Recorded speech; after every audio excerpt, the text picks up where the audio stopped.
요한복음 6장 5절부터 10절 한 절씩 교독합니다.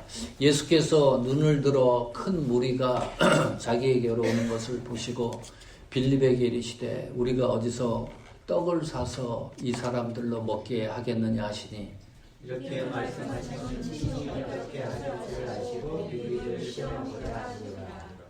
빌립이 대답하되 각 사람으로 조금씩 받게 할지라도 200데나리온의 떡이 부족하리이다. 제자 중 하나 곧 시몬 베드로에게 제자들의 가르치시되 여기 한 아기가 있어 보리떡 5개와 물고기 2마리를 가졌나이다. 그러나 그것이 이 많은 사람에게 얼마나 되겠사나이까. 예수께서 이르시되 이런 사람도 함께 하시니 그곳에 저희마다 사람들이 수하고 쳤느니라. 성경에 안드레라는 이름이 13번 등장합니다. 그 가운데 7번 베드로의 형제 안드레 성경이 그렇게 소개하고 있습니다. 사도행전에서는 한 번 등장합니다. 사도행전이 어떤 성경 기록인지 알고 계시죠? 초대교회가 시작되는 역사서입니다. 사도들의 행전, 사도들의 사역을 모아놓은 성경이 사도행전인데 거기에서도 안드레 사도는 한 번 등장합니다. 적은 수입니다. 그 외에 자세히 보면 12사도들의 이름이 섞여서 등장을 합니다. 요한복음 1장 40절 보면 요한의 말을 듣고 예수를 쫓는 2사람 중에 하나는 시몬 베드로의 형제 안드레라. 성경에 안드레가 최초로 등장하는 구절이 요한복음 1장 40절입니다. 여기 잘 보면 베드로의 형제 안드레, 여기도 이렇게 소개를 해요. 이때 베드로는 예수님 제자가 아니에요. 예수님을 모르고 있을 때입니다. 예수님을 믿지 않는 때입니다. 안드레에 의해서 전도되지 않은 전의 상황인데 안드레를 소개를 하는데 베드로의 형제 안드레, 성경이 이렇게 표기를 해요. 참 이상하다. 여기뿐만이 아니고 12제자를 소개하는데 첫 번째 명단에 등재되는 것이 베드로입니다. 한 번도 안드레는 첫 번째 이름이 기록되지가 않아요. 그뿐만이 아닙니다. 회당장 야이로 딸을 살리는 그 엄청난 기적의 현장인데 예수님이 베드로, 야고보, 요한만 데리고 가는 거예요. 변화산 놀라운 신비한 기적의 현장이었죠. 거기도 예수님이 안드레는 제외시키고 베드로, 야고보, 요한만 데리고 가요. 겟세마네 동산에서 예수님이 그 다음날 체포돼서 고난당하는 그 기도의 현장에도 안드레가 존재하지 않습니다. 베드로, 야고보, 요한만 함께 했습니다. 자, 안드레는 예수님의 첫 번째 제자입니다. 장자권이 있어요. 적통성이 있어요. 대표성이 있어요. 아무리 생각을 해도 예수님이 안드레를 무시하는 것 같다, 조금. 아니면 예수님이 베드로, 야고보, 요한을 어떻게 해요? 편애하는 것과 같다. 안드레의 심정을 이해할 수가 있을 것 같아요. 자존심이 구겨지고 화가 나고 신경질이 날 수도 있습니다. 제가 성도 한 사람을 교회에 전도를 했는데 집사님이 됐어요. 교회에 장로님도 계시는데 목사님이 그 집사님하고 모든 교회 행정을 하는 거예요. 어디 뭐 필요한 자리는 꼭 그 집사님 데리고 가고, 뭐 장로님도 계신데 장로님 안 데려가고, 권사님도 안 데려가고, 그 집사님과 상의해서 모든 것을 정리하고 그런 일을 하는 거예요. 그러면 분명히 성도들 사이에서도 기분 나쁜 사람이 있을 거예요. 아니 내가 전도를 했는데 전도한 나는 무시하는 것 같기도 하고, 제자들의 마음이 궁금해질 수밖에 없습니다. 9명의 제자는 어떤 감정을 가졌을까? 성경에 기록되어 있어요. 어느 날 예수님이 두 번째 고난에 대한 이야기를 하는 겁니다. 그전에는 잡히시고 십자가에 돌아가시고 부활한다는 얘기를 제자들에게 잘 하지 않았습니다. 이제 고난당하는 시기가 가까이 오니까 그때서 예수님이 자세하게 제자들에게 얘기를 하는 거예요. 두 번째 언급을 한 겁니다. 공식적으로. 내가 죽게 되었다. 고난당한다. 십자가에 달려서 순환과 고난을 당하는데 그 이야기를 자세하게 제자들에게 설명을 했습니다. 제자들이 그 이야기를 듣고 길을 가다가 제자들끼리 이야기를 하는 거예요. 내가 모시던 스승이 죽게 되었다고 얘기를 하면 제자들의 대화 내용이 어떤 것이어야 됩니까? 큰일 났다. 정신 차려야 되겠다. 우리가 모시던 예수님이 죽는다 그런다. 고난당한다 그런다. 이거 어떻게 하면 좋냐? 적어도 양심이 있으면 그 정도 대화를 해야 되는데 길을 가다가 이 제자들이 이야기하는 그 내용을 찝어보니까요. 누가 크냐? 논의가 그것이 주제였어요. 아니 베드로가 최고냐? 내가 최고냐? 누가 제자 중에 최고의 인물이냐? 누가 총애를 받아야 되느냐? 누가 예수님의 사랑을 받아야 되느냐? 누가 크냐가 주제의 논제였습니다. 그러면 예수님이 초리했던 베드로, 야고보, 요한은 어떨까? 적어도 이 세 제자는 안 그러겠지. 베드로는 결정적인 순간에 예수님을 부인합니다. 야고보, 요한은 어떨까요? 마가복음 10장 35절입니다. 세베대의 아들 야고보와 요한이 주께 나와 여짜오되 선생님이여 무엇이든지 우리의 구하는 바를 우리에게 하여 주시기를 원하옵나이다. 정신이 없습니다. 야고보와 요한이 예수님에게 한다는 이야기가 선생님이여 고난당하고 죽겠다는 그 모든 상황을 제자들에게 알렸는데도 이 제자들이 예수님의 고난과 구속을 가슴으로 받아들이지 않는 거예요. 여전히 그 예수는 선생님이요. 무슨 말이에요? 우리에게 좋은 위치 자리 하나 주십시오. 더 자세하게 나옵니다. 마가복음 10장 37절에 보면 여짜오되 과관이죠. 주의 영광 중에 우리를 하나는 주의 우편에 세우고 하나는 좌편에 앉게 하여 주옵소서. 이것이 야고보, 요한 그렇게 총애했던 제자들의 마음 상태였습니다. 예수님이 잘되면 나를 장관 하나 시켜주십시오. 국무총리 하나 시켜주십시오. 뭐 좋은 자리 하나 만들어 주십시오. 그런 말 아닙니까? 제자들이 그 얘기를 곁에서 듣다가 나머지 제자들은 어떤 반응을 보였을까요? 과간입니다. 마가복음 10장 41절입니다. 10 제자가 듣고 잘 보세요.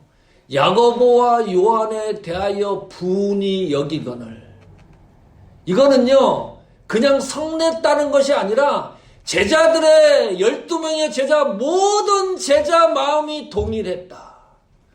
왜 당신들만 좌의정 우의정이 되려고 하느냐? 그럼 우리는 뭐냐?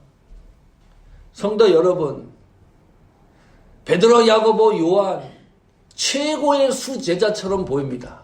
그런데 이 수제자처럼 보이는 이 제자들도 약한 부분이 있었다. 완벽하지가 않았다. 그 완벽하지 않았지만 이름이 뛰어난 이 세 제자를 보면은 드러내지 않고 사역했던 안드레의 그 헌신이 빛나는 겁니다. 안드레가 베드로를 전도했습니다. 그 이후에 보면 성경에 안드레의 행적이 잘 기록되지 않습니다. 그러나 한 가지 분명한 것은 예수님 12제자 명단에 안드레의 이름이 들어가 있거든요. 그것을 봐서 안드레는 꾸준하게 예수님 곁에 존재했던 제자입니다. 처음과 끝이 동일했던 제자입니다. 적어도 안드레는 베드로처럼 예수님을 부인하지 않은 제자입니다.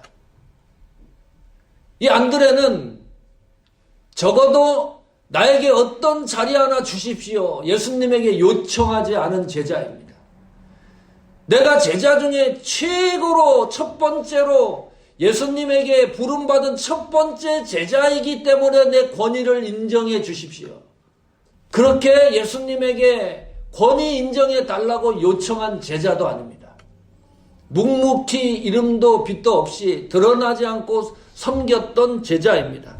안드레는 눈에 띄지 않게 섬김 행위를 했던 제자입니다. 지금은 2층 가서 식사하죠, 저희가. 전에는 조그만 방, 세신자 방에서 식사했습니다. 그때는 밥을 먹으면 조그만 밥통, 그 전자 밥통에 밥을 갖고 와도 충분히 먹었어요. 근데 숫자가 우리도 늘어나니까 2층에 식당을 쓰죠. 2층 식당에 가면 큰 전기 밥솥이 있습니다. 밥을 먹어요. 그 식사하시면서 혹 이런 생각 해보셨나요? 도대체 이 밥을 누가 했을까? 지금 밥하는 사람 아무도 없는데 나가서 우리 교회 성도가 아는 분도 있을 거예요. 여러분 생각을 한번 정리를 해보십시오. 그 밥은 하늘금교회 성도인 이명성 집사님이 밥을 해놓는 거예요. 저 2층에 하늘금교회가 식사하고 있죠. 그 식사가 다 끝나야지 밥을 하는 거예요. 우리 밥을. 자, 여러분 생각이 어디에 머물러 있는지 체크해 보십시오. 1번, 나는 전혀 그런 생각도 안 해봤다.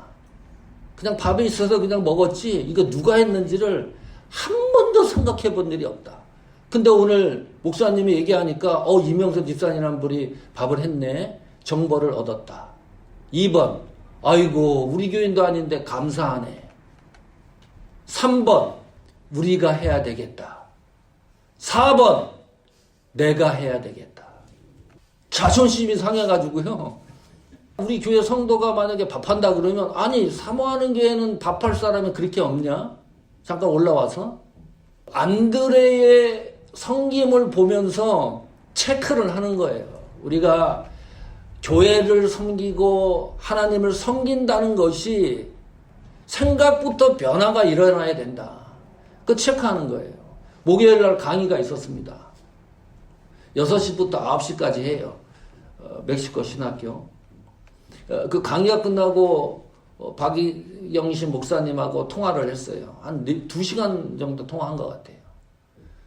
내가 몰랐던 사실도 들었는데 그 얘기하는 가운데 그런 얘기 하시더라고. 어떤 분이 학생들에게 장학금을 지급했대요. 1,000불, 2,000불. 장학금 지급하면 되는 거지.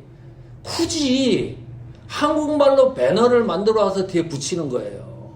사진 찍고 촬영하고. 거기에는 한국말 아는 사람이 없어요. 다 스페니시, 멕시칸 이 친구들이에요. 이 성도들이고 신학생들입니다. 한 명도 그거를 읽는 사람이 없어요. 그래도 오케이.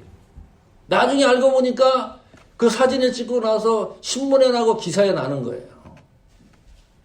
어느 날 장학금 기증하는 분이 우리 아버님 이름으로도 한번 해보고 싶다. 또 배너를 갖고 오는 거예요. 그러니까 이 목사님이 그 배너 좀 갖고 오지 말라고. 그게 필요하면 우리가 만들겠다고. 스페니쉬로. 근데 기분이 나쁜 거예요. 내가 1,000불, 2,000불이고 장학금을 주는데 뭐 이거 가지고 와서 걸어놓고 하면 어떻겠느냐.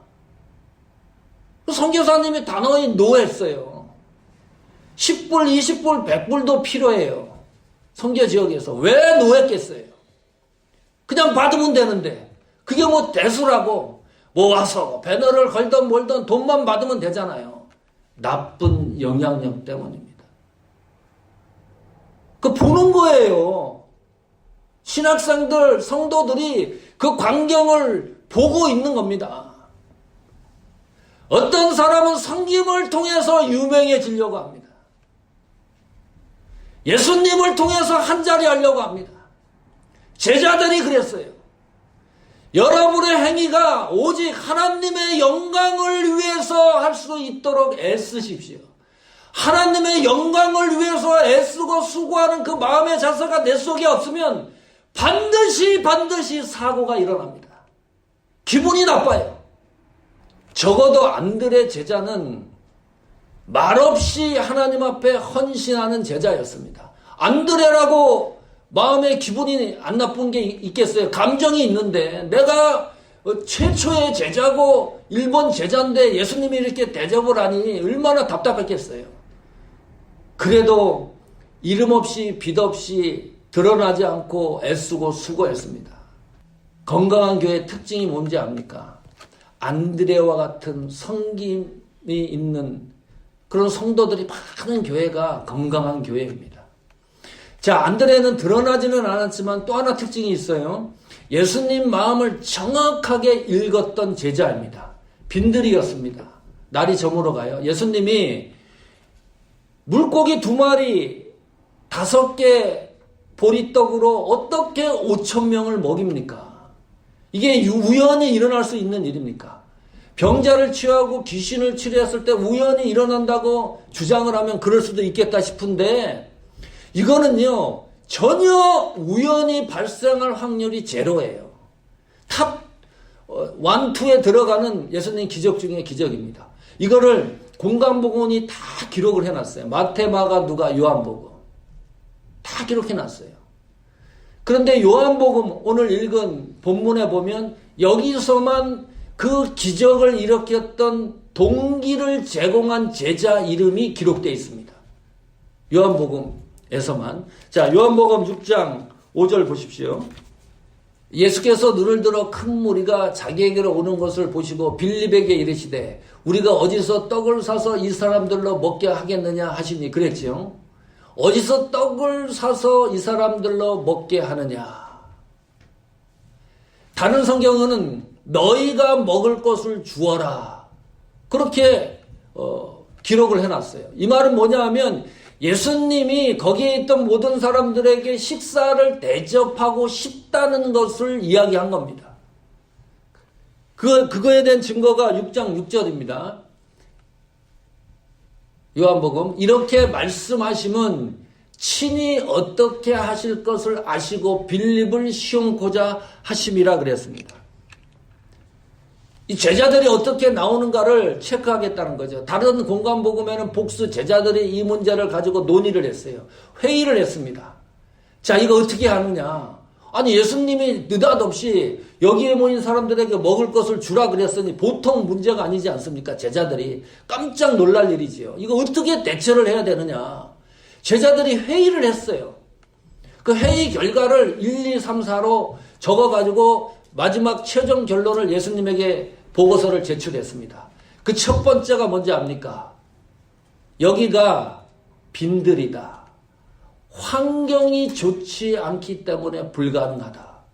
두 번째, 시간이 저물어가고 있기 때문에 시간상으로도 불가능하다. 세 번째, 이 많은 사람들에게 먹이려고 하면 5,000명이라 그랬습니다. 한 사람당 10불씩 깨더라도 5만 불이에요.